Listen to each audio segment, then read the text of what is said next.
I guess it started with the bass line, as a lot of our tracks do, dating back from Remedy to Catwalk to They Don't Know. You know, we're bassline heads. So I'll just solo that for you and show you what that looks like.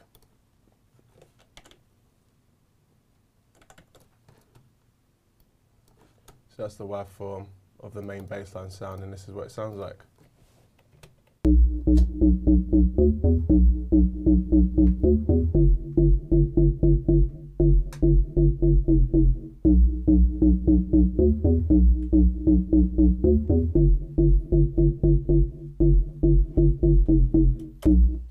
So as you can hear, it's quite subby and also quite FM80 and quite old sounding, and that's exactly what we're going for. We used a plugin, an old plugin called Nexus, one of the first Nexus is actually, purely for the fact that it's old, and all the new stuff, we love it, we use it, it's great, but we wanted something that was, you know, kind of sparse. We can actually build in it ourselves, we can add subs to it, we can add layers to it, and that's what we did with that particular sound.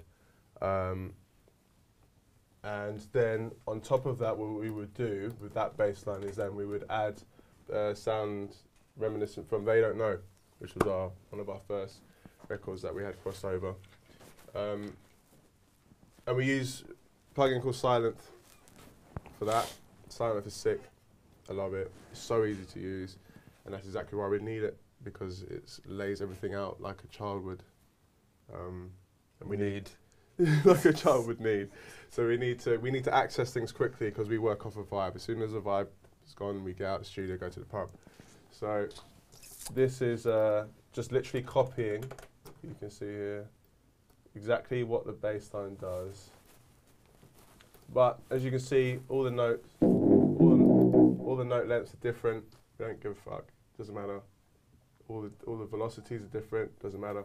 Just as long as it feels good. That's all. It's all feeling for us. It doesn't matter if it looks right, if it looks pretty. Who cares? I'll play that on its own.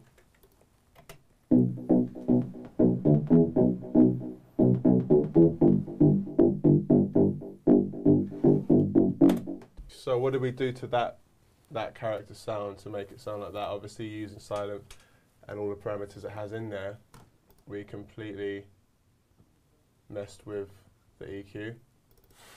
You basically just took out all of the EQ. Yeah. Now that is completely wrong. What is that?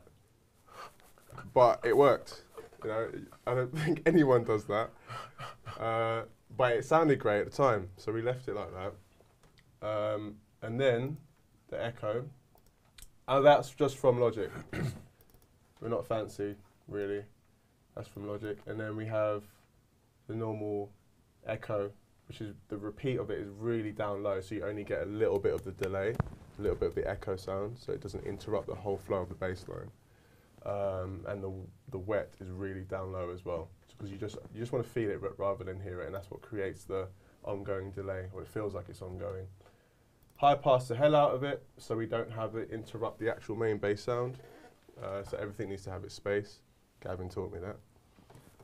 And a bit of Bit Crusher, again another Logic plugin, one of the oldest, but it's very reliable. Again, set out like a child could use it. Yeah, and we just literally mess around with these bits until we get it sounding how we want it to sound.